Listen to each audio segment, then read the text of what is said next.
Good morning. Good morning. তো sir আপনার নাম কি আছে? দীপক রায়। Hi high.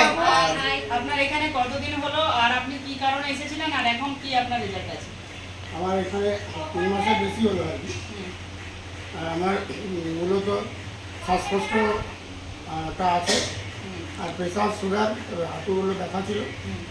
হাঁটুগুলো ব্যথা তো অনেকদিন আগেই চলে গেছে, কিন্তু তা আমি এরপরে ওই টেস্ট করালাম, তাতে সুগার এবং প্রেশার দুটোই কমেছে আর কি।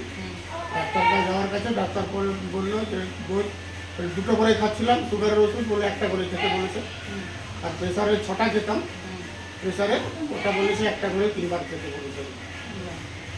এই হচ্ছে result। Very good. কত কত মাস হলো এটা?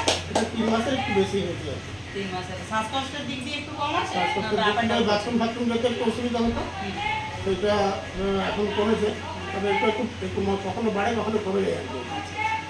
তো স্যার এটা ক্ল্যাপিং করুন। একদিনের জন্য কিন্তু উনি এক্সারসাইজ করেননি, একদিনের জন্য করেননি।